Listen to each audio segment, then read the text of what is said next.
Thanks for watching live or listening back to this show from Teachers Talk Radio. You can catch up with all our shows by visiting our YouTube channel or by listening back at ttradio.org. Don't forget to like and subscribe to enjoy more live education conversation from TTR. We hope you enjoy this show.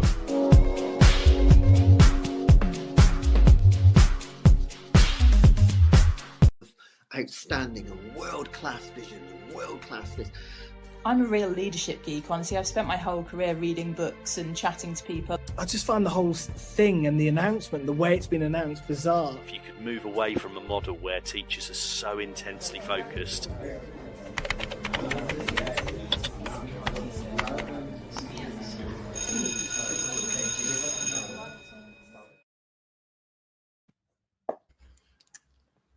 Hello.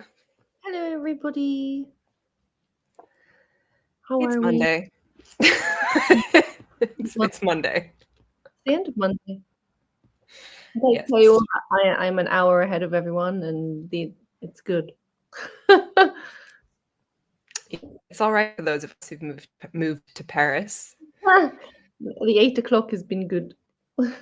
Yeah, I bet. Well, I'm sitting in my front room with my front door immediately behind my head, just so I don't get kicked off the show. So we're all having an interesting evening.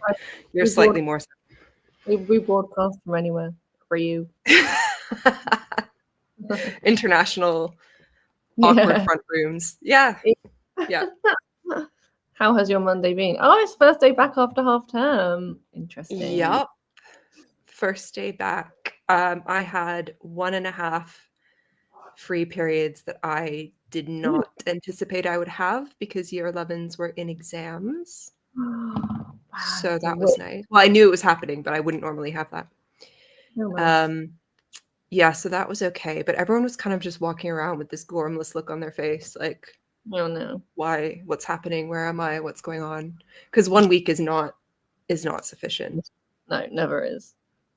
Never. No. You still need a few days to work, I think. And then you need it's just never enough. No. The dread sets back in too quickly, I think. Yeah, like I didn't sleep this weekend pretty much at all. Not because I was consciously worried. There was nothing specific. I had no reason to. It was just anxiety, just like subconscious anxiety. I couldn't sleep Saturday, I couldn't sleep Sunday. Yeah. So I haven't really slept. So that's how my Monday's been. Well, you got the Sunday scaries. Yeah.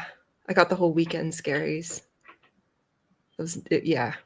Not a great end to a supposed holiday, but that's just usually, unfortunately, how it goes, isn't it? Yeah, that's true. Yeah, it is. Yeah. Exam season. Here is it like mock early? Yeah. No? So we've got the year 11s have their final round of big, like these are the big mock exams basically. Mm-hmm. That are supposed to tell us a whole lot, but don't actually tell us as much as we want them to, because either we're not doing all of the papers, because that almost killed everybody last term when we had to mark all the papers, or we haven't covered enough content. And this is true for all subjects. You always feel like you're supposed to be testing them, but you haven't covered everything. So the papers are either incomplete or amended, or the kids can't do them. And it's like, you do have this feeling of why are we weighing the pig that's not ready to be weighed? Happens a lot in teaching, doesn't it? Yeah. Like, but in maths a lot, actually. I don't know in high school, but like primary maths, it's like, here's a maths test, but don't worry about question 6 and question 4 because we haven't done that yet. Why am I going to do them? Yeah. Doesn't really make sense. Yeah. So we're doing Romeo and most classes are doing Romeo and Juliet, and some are doing Macbeth, but no one's finished the plays. Like they haven't done the whole thing because we're in the middle of all of them. Yeah. So when they do their literature paper, oh god, it's all just, we're going to mark it as if this is all you could have said up to Act 3, scene whatever. It's just a bit. Is this realistic? Is this valid? Is this does this have any sort of significance?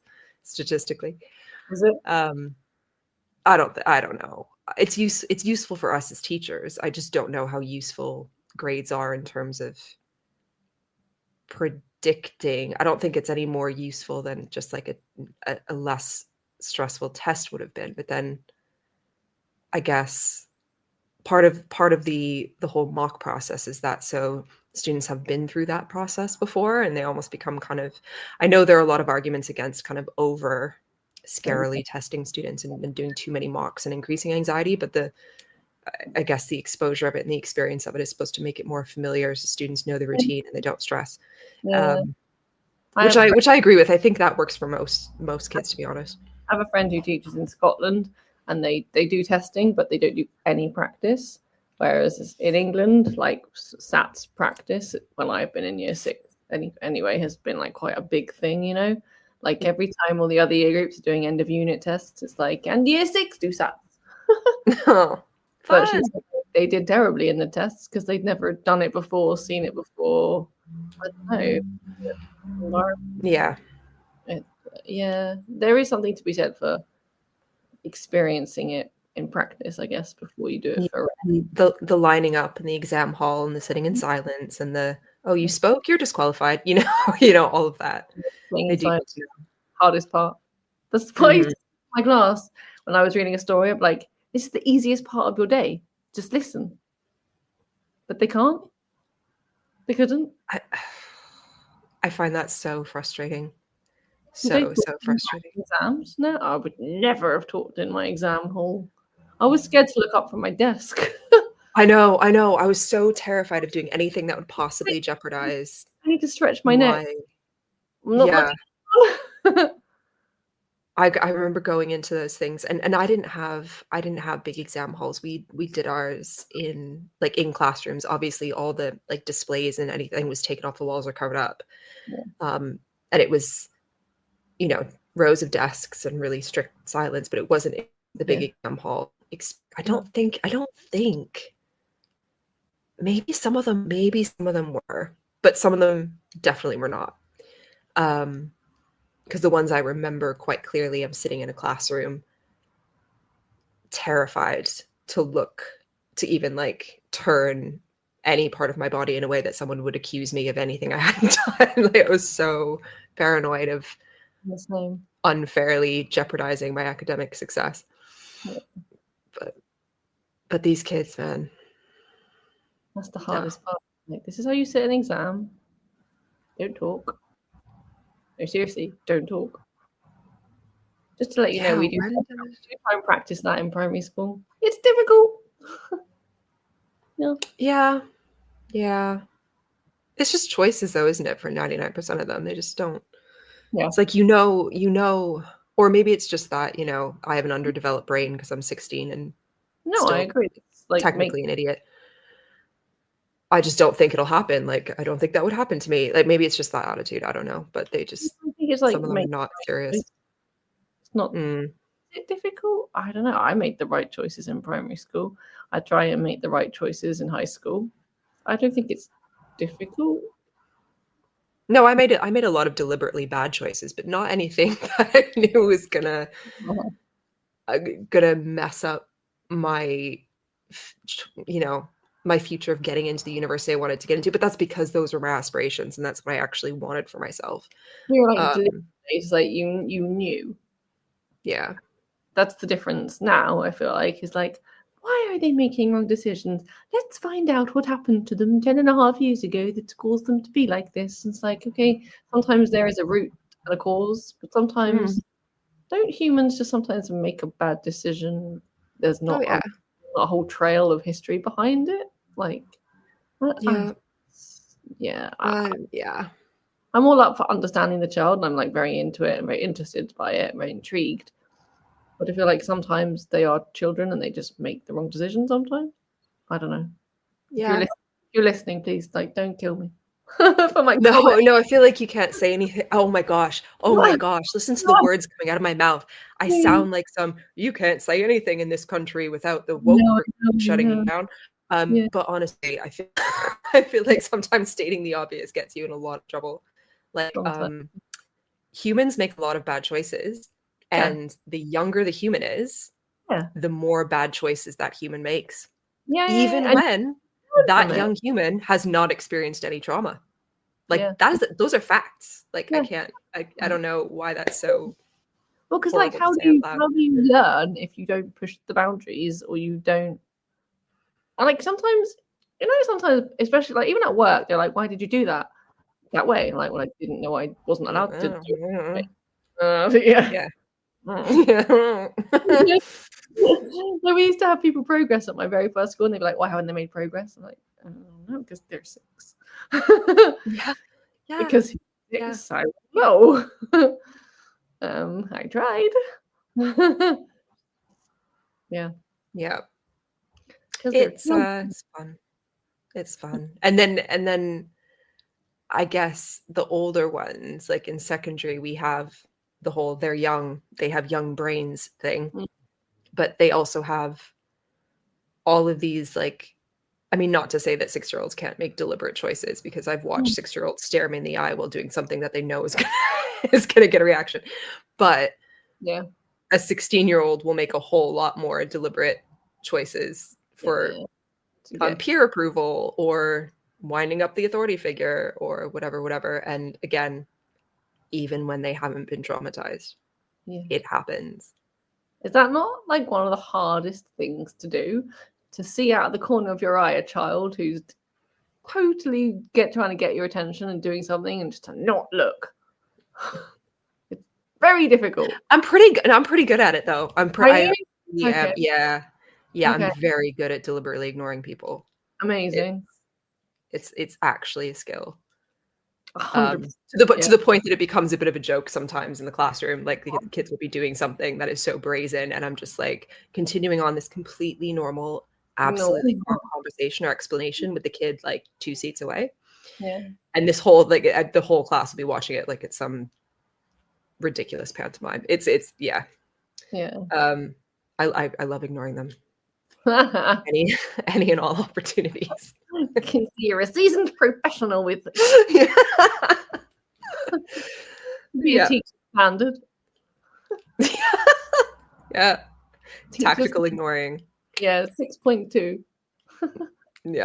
It's difficult, and some of these kids have staying power. I'm telling you, in primary school they got staying power. You know they're looking at you, and it's like, don't look, and like 3/4 of my brain capacity is taken up with like, don't look. Keep teaching. Teaching. The staring. What I do find difficult is like, because it's weird, because in day-to-day life I'm not big on eye contact. Like when I'm explaining stuff, even when I'm explaining things to a group of people, like to a class, unless there are specific kids I'm directing the explanation at, in which case it's not I'm talking to them or the group of them or looking at them periodically. But generally speaking, if I'm lost in my own explanation, I'm like staring kind of up at the back of the room. Like I don't look at people. I don't look at people when I talk to them. I don't look at people when I pass them by. I'm not good with eye contact. But when a kid is staring at me and I can feel their eyes burning into my flesh, and I know that kid is staring at me, waiting for me to look at them, waiting for me to make eye contact. It's like I can't look away. I can't not look. That's the one thing I can't do. The one thing I can't ignore is the eyes boring into my soul. Like it's just like a magnet. And I'm like, no. It's like the crazy person on the street. That was really insensitive. But you see a person that's a little bit like too drunk or a little bit like potentially aggressive, and you're like, do not engage with this person. Redirect eye contact. I can't not look. I always end up like staring into their soul. Can't do it. It's the only thing I can't ignore. Really? Yeah. It's a problem. I need to work on that. But anyway, ignoring kids is fun.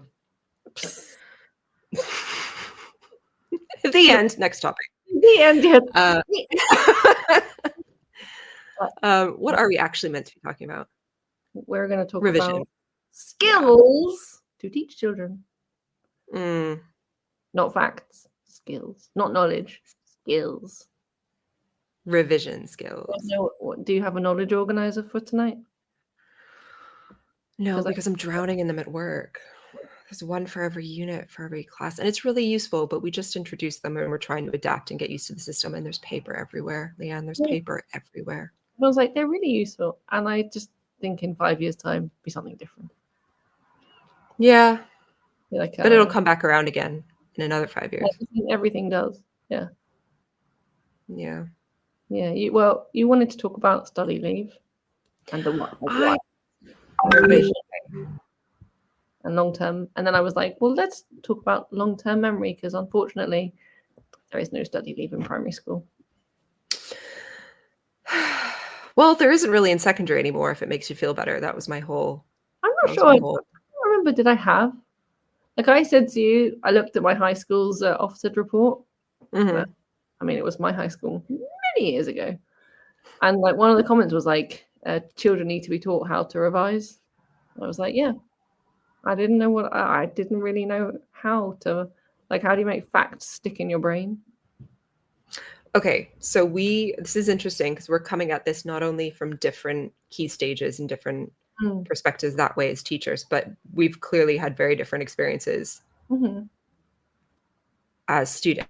Because I remember for when I must have been in grade 2 or grade 2 or 3, Kingston or Ottawa, anyway, somewhere in Canada, and we had spelling tests, and I remember my parents like testing me on it, and they give me advice for like how to learn the words, like look at it, say it out loud, cover it, write it down, check it. If it was a problem, like if it was right, tick it, go back to it every so often just to make sure you still got it, but move on. If it was wrong, like circle the problem, come back to it again in the second round. Like they taught me how to do that with spelling tests, but I don't remember. And I guess if I ever, because I grew up functionally as an only child in that household. So it was just my parents to help me with like testing. And if I asked them to test me on stuff or whatever, and my mother was around, she would. But it's at no point did they help me with any other study skills. And I cannot remember a single moment in my formal education where I was taught how to revise or how to study. I genuinely do not recall ever being taught that. But Lianne, I figured it out. I just did it. And I think a lot of my approach to it came from my parents going through learning the spellings with me. And like how did that process, because I had a whole system by the time I got to my exams in year 13. I had this whole system where I'd like write out all the notes, and then I'd copy things by hand, and then I'd highlight anything I didn't remember, and then I'd put a star next to stuff I still didn't remember, and then I'd consolidate it into a smaller book. And I just like, and it was a combination of I don't know. I just figured it out. And I guess it was kind of based on those early experiences, but no one ever taught me how to do it. I just developed a system that worked for me, and I just did it. So it was one of those things becoming a teacher where I'd look around and be like, how have you not figured this out? Like, how long have you been doing this? Like I really, really, really struggled to understand how you get to 14, 15, 16 and still need to be taught how to commit stuff to memory. It was one of those things that we sometimes experience as teachers. Even as teachers, we're like, how the hell are you having trouble with this? Like, those moments where you're just so frustrated.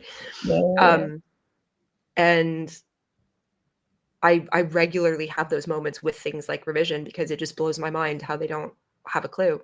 Yeah. But then like JBL said, children need to learn how to study. And I was thinking from like a primary perspective, especially early years, we teach them how to play, and we teach them how to manage emotions, and we teach them how to collaborate with other children. So if we're teaching those skills to the little ones, why are we not teaching these skills to the older ones? Yeah. And then there's also like the drive to want to revise as well. So you're like fighting with that as well, I feel like. I think that's the bigger problem, if I'm honest. Yeah.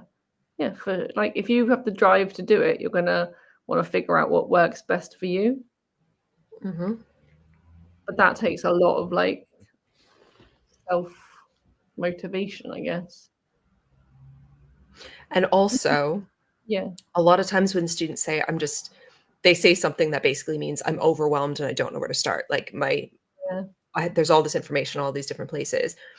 Quite often I'm like, that's because your book is a mess. That's because you don't have any of the booklets or the papers or anything that I told you to keep. That's because you haven't organized your notes as you've gone along.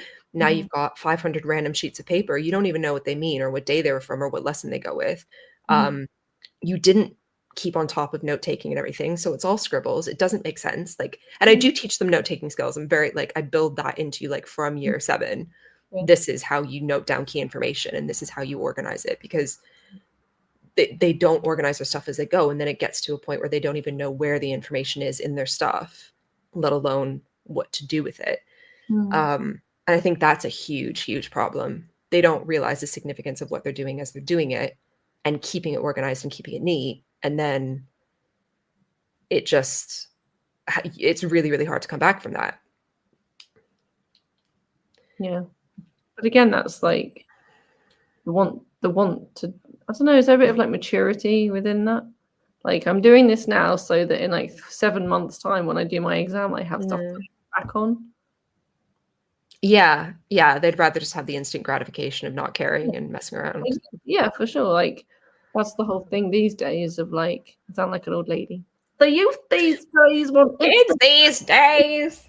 They don't take it seriously. No, they don't though. These younger teenagers. Google gives it to them straight away. Whereas if you're revising, it takes time. Yeah. Well, and they don't see the value. They think like, why do I have to write this down? I can just get ChatGPT to tell me the answer. It's like Google made it difficult. ChatGPT makes it even harder. Like, why do I need a long-term memory if I have the internet? That's why I was like, long-term memory is like it's going to be a big problem, I feel like, for a high school. Yeah. Especially for you, like, in English. Are you allowed to take the text into an English exam? No. Really? Not at GCSE. Wow. This is going to become harder and harder, like, to teach kids. How are you supposed to remember all the quotes? They can't. That's the single worst thing. Is that a new thing? Sorry? Is that a new thing? I feel like I took my text in with me. Yeah. It changed between you and them. Yeah. Mean. It is mean, but at the same time, they were never expected to have memorized 500 pages of plays and stories. It was always, and it kind of reduces the faff. So many students would spend ages looking for it. Like, you know what you need to know about it, and you memorize a couple key quotations. And at GCSE, if you're slightly off by a couple words or you don't even have the exact quote, as long as you're not trying to analyze language that isn't in the original text, as long as you're not doing that, you're going to get a lot of credit for things. So it's not. And then you think about all the information that history has to remember, which is like knowledge and skills as well. Yeah, and yeah, exactly. So it's not not that much when you look at what other subjects actually have to do, what they have to remember for those different subjects. It's not that much at all. Mm-hmm. It's interesting you said that about like flicking through a book, a Shakespeare script, and being like, where's the page? Where is it? And my mum actually is always like, a multiple choice exam can be harder and especially if it's like open book, because with an open book you're like, oh my god, where's the answer? Whereas if you use your like long-term memory retention skills and it's like stuck in your brain, and you can just like, it's easier to find it in your brain than it is to find it in a book. Oh yeah. Also, exam desks are tiny, right? Where do you that's another thing, like, where do you put everything? Yeah, I mean, I went through one of the papers that my year 12 English lit class is going to have to do next year. One of them just went, so we have to have this booklet, and we have to have the paper we're writing our answers on, and we have to have 3 different books on our desk. It's like, Wow. Where's this going to fit? How is this going to fit on those exam desks? Where's this going to go? And I was like, That's tough. dunno. Good luck. Have fun. That seems like let's draw a map of our exam desk. Yeah, it is a bit chaotic. That's my cat. No greens. Terrible idea. He's still going. Okay. Well, JBL's had a lot of comments tonight. Where are we? Why don't you share some of those, because I have to just stop my cats from killing each other. I'll be right back. Okay. On that note, I shall tell you about our sponsors. So, well, good place to stop and talk about John Cat. So, our show is brought to you in partnership with John Cat Educational, publishers of professional development books and resources, and they support great teaching and learning in schools around the world. So, it's a really great website. Go to it, level up your professional development today. You can visit johncatbookshop.com to explore the full range of titles. We also have a code for you guys to use, so you can get 20% off your order. The code is JCTTR2425, and that will give you, once again, 20% off your order. That's my long-term memory not working. Because John Cat are great, and they've been with us for a while, so I should remember it's 20%. Also, very exciting, Teachers Talk Connect is happening. Is it this Saturday? Yes, it is. It is. It is. Saturday, the 1st of March, is our Teachers Talk Radio. Team will be in Manchester for Teachers Talk Connect. Our biggest free event ever. Yes, it's free, and it's CPD. You can hear from our main stage speakers, including Lee Parkinson, Kate Jones, Vic Goddard. There are loads of subject-specific CPD sessions. What an amazing networking experience. You know, it's like teacher therapy all over the place. Tickets are free, but I think you have to register. Yeah, you've got to register. You can't just turn up. We're very sorry. Correct. You need to register. ttradio.org to find out more, and you can get your ticket today. I think your cats need some dojos taken away. So I'm really sorry. Normally they're usually quite good and separated when we're doing a show, but tonight they decided to murder each other in the dining room. No one died. It's fine. Yeah, JBL said, we're going right back to the beginning of our show, basically, but I never did practice tests. I did, however, spend time teaching students how to answer exam questions. Yeah. Mm-hmm. Like primary. Yeah, I spend a lot of time doing that. Yeah. I guess your exam lot. questions are more like essay-based, aren't they? Like, yeah. For literature, yes. Yeah, that I was taught. I did a point quote analysis. That's all. That's what I remember. Hey, it hasn't changed. Woohoo! A lot of students use different acronyms that are a bit more complicated, but yeah, it's the same thing. It's all the same thing. Pedagogy hasn't changed. Wow. It hasn't. Guys, you heard it on TTR.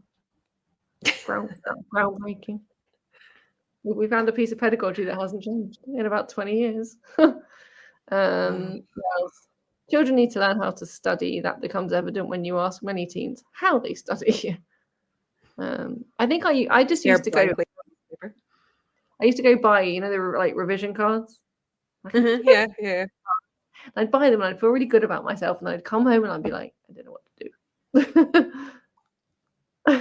We do go through that. So we went through, I think different subjects do it as well. And then there's revision skills in like form and PSHE and stuff in a lot of schools, including mine.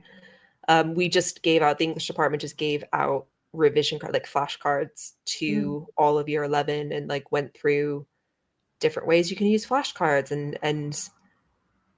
kind of some classes made their students do like actually make some.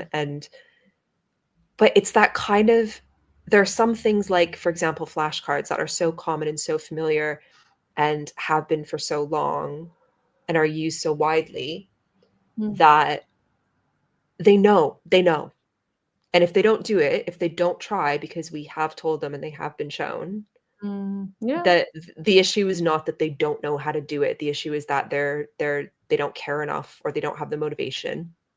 Maybe a little bit more polite. They don't have the motivation to try and to Yeah. see it through. Like not knowing how to do it is not Yeah. the biggest barrier in most cases. Yeah. But this is the problem with it. We talk about a lot that kind of has to come from home, I think. Mm-hmm. Motivation, like the want to do. There are some things that I feel like become a very difficult fence to climb over, metaphorically speaking, when the mindset and the attitude is not taught at home and not embedded at home. Well, And there's that's only the main so much, problem. right? Yeah, there's only so much you can do in a classroom when you have per se, like possibly a child who is just not that interested. And hasn't ever been given a reason in their family or their personal life to be interested. Yeah. And there's obviously going to be exceptions to all of this. There were certain subjects I didn't do what I was capable of doing because I didn't care. And they like a kid from the most supportive family is sometimes going to rebel against that, or Yeah. switch off in certain situations that don't genuinely interest them. Like I'm not for a second saying that, teaching your kids the value of education or teaching them to be intellectually curious or have a bit of grit and be resilient is going to magically make them a successful student all the time. But like, obviously there's a correlation. And a huge problem in a lot of communities is just the total lack of interest or understanding or support from home. And this becomes an even bigger problem when we're talking about things like revision outside of lesson, and should students have study leave and be kind of going off and doing that. And if they don't have the support from home and their parents are ill-equipped to help them navigate that process or support them to discipline themselves to get it done, and the parents haven't instilled that work ethic in their and that aspiration in their child from day dot, then there's literally nothing we can do. And I think that's a huge argument that people use when they're saying that they're using against study leave, saying it'll just, it'll widen the gap between those students. And I mean, I've got a lot to say in response, but it's probably quite true. It probably does. Yeah. Because you need the self-motivation, but you need the motivation from your parents or your guardian, right? Yeah, or the support from home, because at the end of the day, they're still, as we said, they're still children. They're still developing these skills. They're still impulsive. They still want that instant gratification. They don't, and they're human beings. So they do need the guidance. 99% of them need that guidance sometimes, at least sometimes, in the home sphere. And a lot of kids are not getting that. Do you do study leave at your school? Not really. Haven't had a proper study leave. I haven't experienced a proper year 11 study leave in years and years and years. Probably like a couple years after I started teaching in 2011. A couple years after that, the school I was at changed it so that they stayed a little bit later. I felt like the study leave shortened kind of a little bit every year for a while. And then suddenly they were staying until, or they were coming in at certain times, or they were staying until this. And it got like really bitty for a while. Like certain students would stay here. Others would have to go. And it got really actually quite confusing. Like no one knew who was to be where or who's even on site, which I think is a kind of a concern in itself. And then it just kind of disappeared. And then I went to a different school where it was very much like teach every second up until the last possible second. Actually awful. And then my current school is they don't they're not in favor of any kind of study leave because we have a lot of students who don't have a space at home or who don't have the support from home. But to me, like, yes, that is a lot of students, but we also have a lot of students who do actually have the motivation and would actually appreciate, as I did, the time and the space to just organize themselves, and that they're actually learning less being dragged around from classroom to classroom all day, every day, when they really just need to be eating well, sleeping well, drinking a lot of water, and getting on with their own revision. Yeah. Well, this is as well for, like, you know, the independent child. Well, each child needs different revision. Yeah. So it comes down to that, doesn't it? I mean, I worked best, I think, when I had a combination of having a place in school, like a library or somewhere to go, that made teachers and stuff accessible. If I had a question or I needed to find a particular person about something, I could go find them when they were free if I was in that day. But otherwise, I could be left to my own devices with my stuff in the library or whatever it was. A combination of that and also having a bit of freedom to, like, come in later or, you know, just breathe. Just breathe and start to learn how to, like, manage myself without having every second of every day run by a bell. Yeah. That's true, right? You're sending them how to navigate that. Yeah. You're sending them into A levels, then you're sending them into university. It's like you're not going to have a teacher in front of you every second of the school day. So when do you start preparing them for that? You know, like, and there were so many there's so many people in my first year of university that really, really, really, really struggled to be disciplined and be motivated and not go out, like, every single night of the week and, like, actually stay on top of notes and revise them. And they found this impossibly difficult. And I was like, have you never done this before? And they were like, no. And I was like, oh, well, your school failed you. I've been through this. I know what I'm doing. Carry on. Yeah. So preparing. I managed to have a balance because my high school experience allowed me to figure my stuff out before I went to university and imploded. Yeah. And we don't do that now. We just hold their hands and we spoon feed and we walk them through everything. We keep them on a lead and they don't know how to do it on their own and they cannot cope. And then we send them off to the world. Yeah. But primary's the same. That's what I said about, like, the pedagogy not changing, but then it just doesn't change. It doesn't change. It just goes backwards, forwards. Because I feel like primary has become very much, is there a scheme? Why do you need a scheme? Like, you're a teacher. Yourself, teach it yourself. And I find it very hard. Like, I debate and I discuss a lot with, like, maths leads, especially because there's a lot of math schemes out there now. Yeah. I'm like, but sometimes I have to, like, veer off the scheme if you want me to teach the children. Yeah. They're not robots. I'm not a robot. Yeah, you know, a massive teacher standard is to adapt and modify.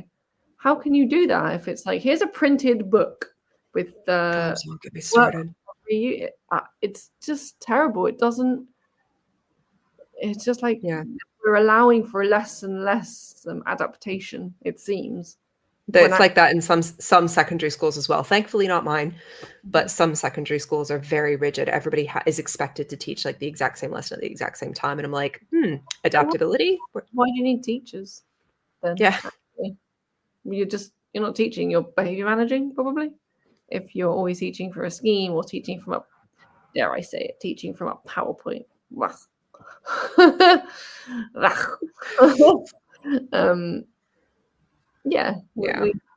We don't adapt and we don't allow for adaptation, and then that comes down to, like you say, the children. But then also you've got, like, are we adapting for the one or for the many? When, you know, like you say, there are children that if you gave them time to go off and study, they would do it in a way that is best for them and they would be studious and they would be responsible. But then there's, you know, the few maybe that wouldn't. So it's like we adapt for the few, not for the many. I don't know. I have, like, it's like quite a big like thing of mine. Is like, do we change for the few or we change for the many? Well, I mean, and again, I feel like my opinions on that would get me crucified. But JBL's just said it might be wiser to let students decide for themselves whether to come to formal revision lessons or not. And it really does seem like, so last year, during what was supposed to be, in civilized societies, a study leave time, but instead we were all teaching our year classes up until the last minute. I posted something on the app that basically said, does anyone remember when students actually went off on study leave? Wasn't that nice? And there were a lot of angry people accusing me of being, classist and exacerbating problems. And I'm just thinking like, so interestingly, right, I've seen a few posts like this recently as well, people being like, we can't do X because it will widen the gap. And I'm like, okay, so the solution to that is never to hold the high attaining students back. The solution to closing a gap is never to install a ceiling or to pull back the ones that are moving ahead. The answer is never to restrict the top end. How dare you? Is every child not entitled to reach their potential and have an education that suits them? How dare you? So the solution should not automatically be, don't do that thing that's going to only advance some people. The solution should be, do that thing that, if possible, do that thing that allows those students to advance, but also do something else for other students who need something else. And obviously, practically, that's not... Don't we wish we all had the time and the money and the resources and the classrooms and the staff to do that? So schools have to make practical, hard decisions. But ideally, you have students who, for me anyway, students who could stay home or come in. You have space available, like for independent study. You have space available for group study, like supervised spaces. So it's not going to get chaotic. It's not going to take taken advantage of. And then you have those revision classes running. And if students want to or need to go to those revision classes, they go there. But we've got to find a way of doing it better than my last school. Because it just, we tried that. This is what I mean by it was like students in different places. And it got to the point where like, we didn't even know who was on site. So that kind of comes, I agree with you completely. We know you know your kids, we know our kids, we know who can stay home, we know who needs to come in, but can be left to their own devices maybe. And then, you know, the kids that need to be in a teacher-led revision group. But it's that I feel like also, like you said, we just didn't know who was in and who's not and what choice they're making. Is that not where the pastoral side of education comes in? And when they make cuts, who are the first staff to go? The pastoral staff. Pastoral support, TAs. If teaching is going the way we say it is, with schemes for absolutely for everything and no adaptation, we're going to need those people.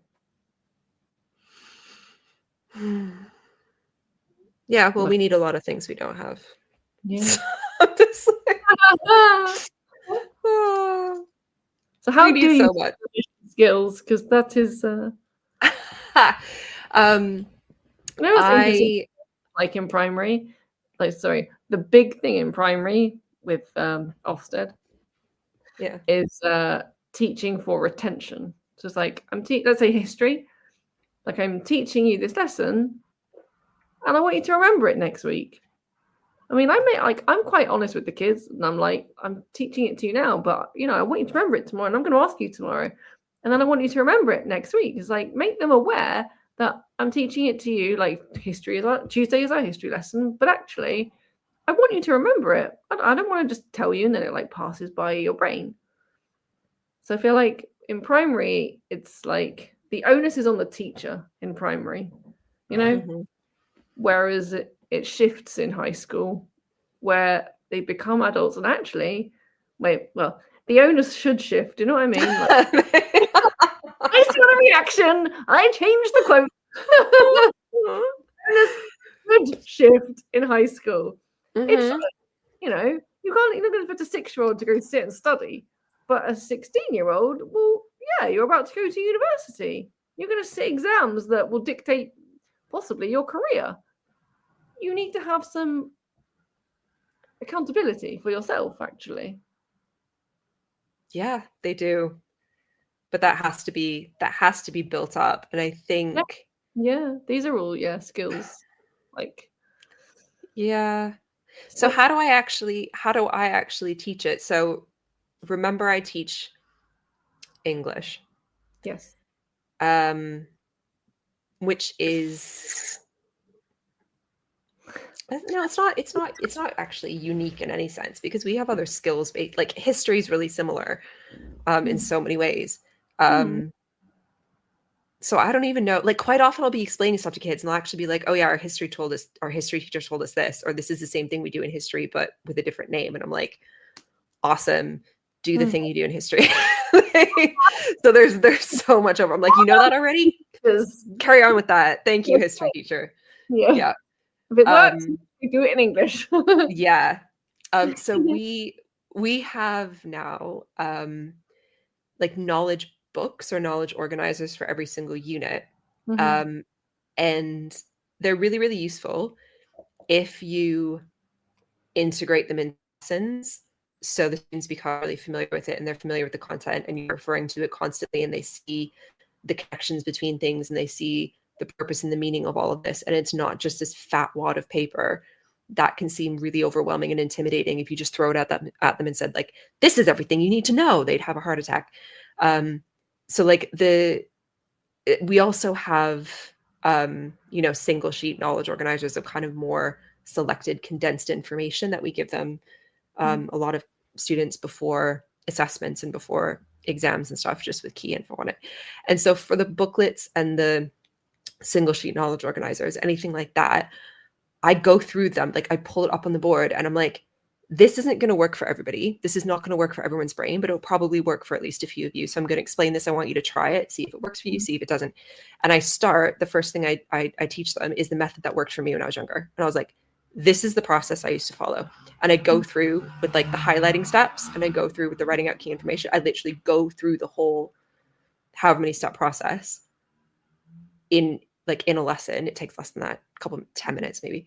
And I'm like, this is how I want you to revise for this assessment. And they go off and some of them say it worked really well. Some of them were like, I don't know, I didn't remember, I didn't do very well, blah, blah, blah.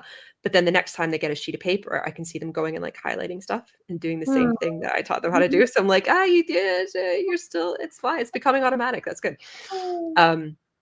So I start with that just because I think it's a useful, like it incorporates note-taking skills and extracting key information and summarizing and all those things that they need to be able to do with information. So I start with that. And then we move on to other things like we just did with year 11. Here's a recap of how you make flashcards.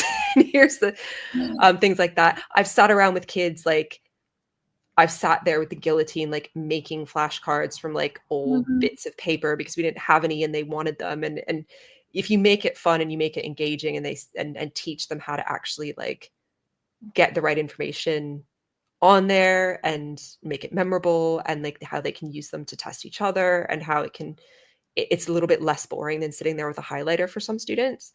So that kind of works as well.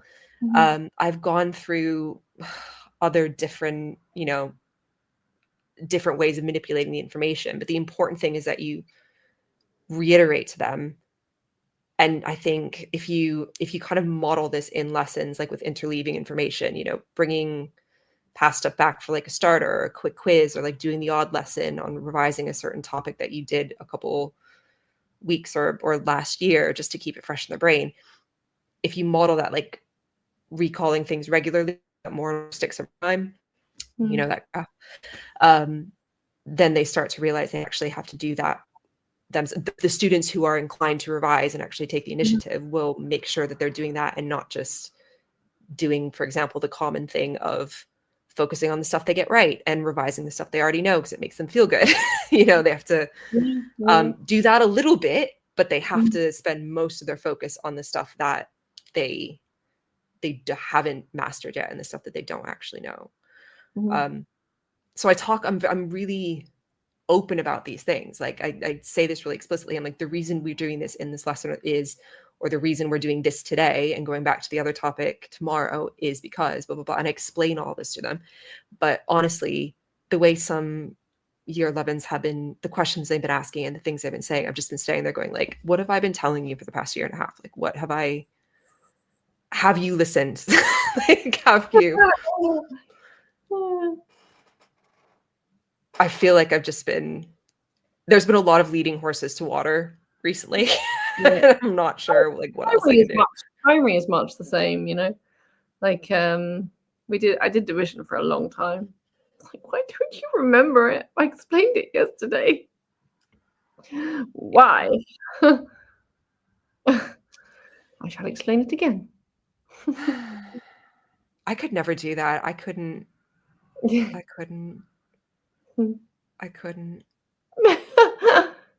I'm just imagining the frustration I feel with 16-year-olds.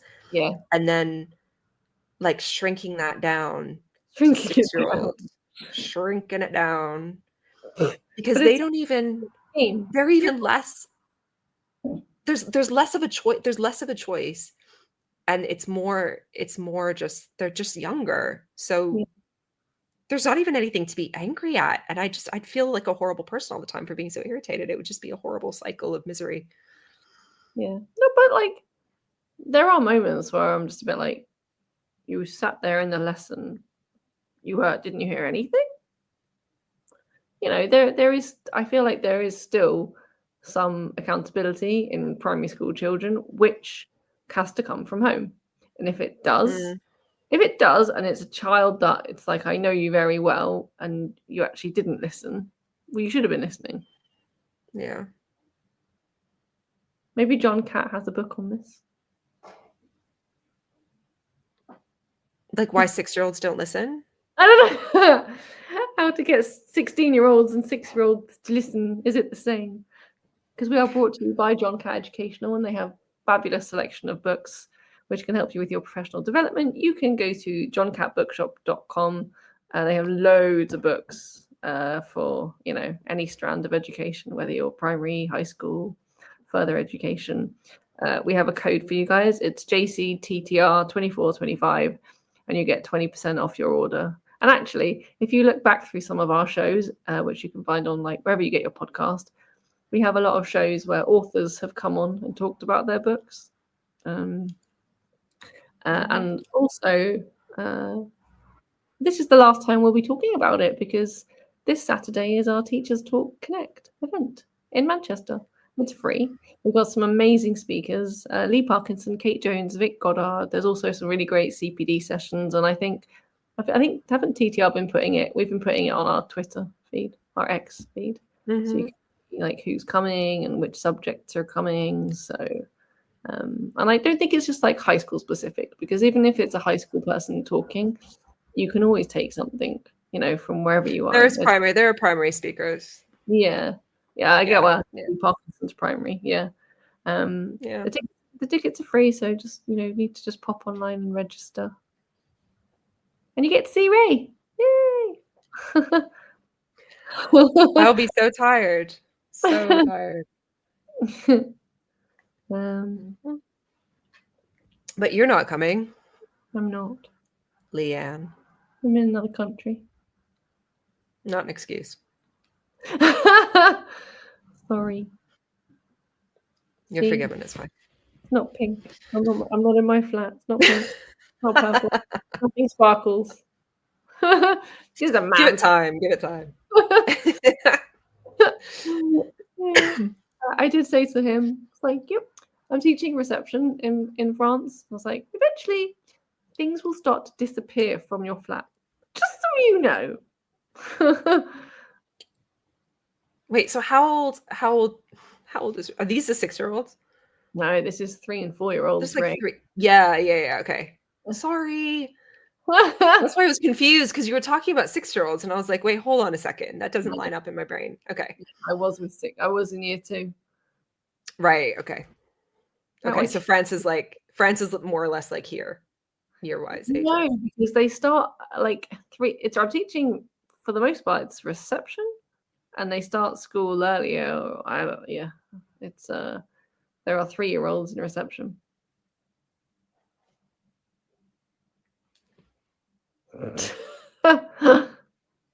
Yes, 3 and 4-year-olds in reception. Very exciting. Are you going to be changing? I don't know. Okay. I'm practicing. Good practice. Okay. It's a whole different world out there in primary, isn't it? Yes, it is. Yeah, very much so. Yeah. Oh boy. It's such a different, oh man. I just had a flash. So I've got a really good year 7 class. I actually really, really like them. They're lively and they're mad in a good way. But there was one moment before Christmas where some kid was doing something, just being a child, and I said, I'd never had to shout at these kids or anything before, and I just looked at him and said, "Do you need to go back to primary school?" And I said it in quite a cutting, like I said it in quite a serious tone. Yes, I know the caption. I've never seen a group of kids look so shocked and offended, but also like trying so hard not to laugh at this child before in my life. And I was like, oh, I didn't realize that would sting that much. In primary, the phrase is, "Do you need to go back to reception?" Oh. Yeah. It works both ways. Yeah. They took that so seriously. I was like, oops.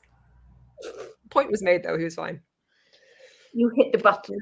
I hit the button. I did not mean to hit the button, but I hit the button. That's really funny. I've never heard it said that way. Whereas primary school is like big school for you. You need to go back to little school. Oh dear. Do you need to?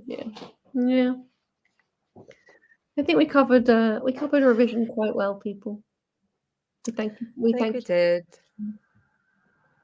Again, comes down to the mindset of the child, I feel like. Yeah. And I think it's just going to continue being difficult as long as we don't have a million rooms and staff and options and logistical things that we need to do the best for actually every single student. And you're just trying to do the best you can, the greatest good for the greatest number. Yep. And something always has to give. Yeah. Such is life. Yeah. I'm just really tired of, I feel like in certain schools, it's always, I feel like in any given school, right? It's always the same group of children that have to give. And in some schools, that's the SEN students. In some schools, it's the top attainers. In some schools, it's the middle kids that slip through the cracks. Every school has like specific groups that are always the ones sacrificed. And it just, I don't know how to fix it, but it's so painful. You can't fix it as one teacher by yourself. I think it's you can't. It has to be a whole school approach. I feel like a lot of the time we're guilty of like, oh, that group, they'll be fine. They can just get on with it. And I'll pop over and check on them in like a few minutes, because like you say, you can't, it's very difficult to give of yourself at the same level to 30 children. You can. And with revision, everyone probably needs different things. So how? That's where the independence has to kick in, which is what we said a few times tonight. Yeah. Anyway, we're finishing earlier tonight, so I can go be miserable for a few extra hours before I have to go to sleep. Yes, sorry. We changed. I'm used to it being 10 p.m. Now I'm like, I've got like 3 hours of suffering ahead of me. Oh no! Now you can watch TV. You can bed down and watch TV. That's what I'm gonna do after I make dinner. I might actually get to sleep early because I haven't slept. So yeah, we'll do that. It'll be fine. Tuesday will be good. Yeah. Well, we got over Monday. Not we. Sorry, I haven't started teaching yet. You got over Monday.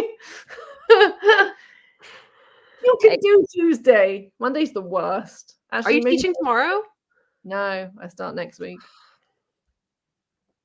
You have It's a a whole extra week off? Yeah. I think we're done here, Lianne. I think it's time to call it. It's 8:31. Some of us have to work in the morning, so Sorry, everybody. yeah, In that's England. fine. But thanks for listening. We appreciate Yeah, it. thank you. Thanks for listening to us. We will see you in 2 weeks' time. And then I will be working.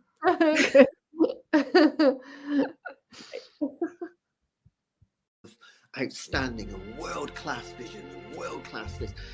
I'm a real leadership geek, honestly. I've spent my whole career reading books and chatting to people. I just find the whole thing and the announcement, the way it's been announced, bizarre. If you could move away from a model where teachers are so intensely focused.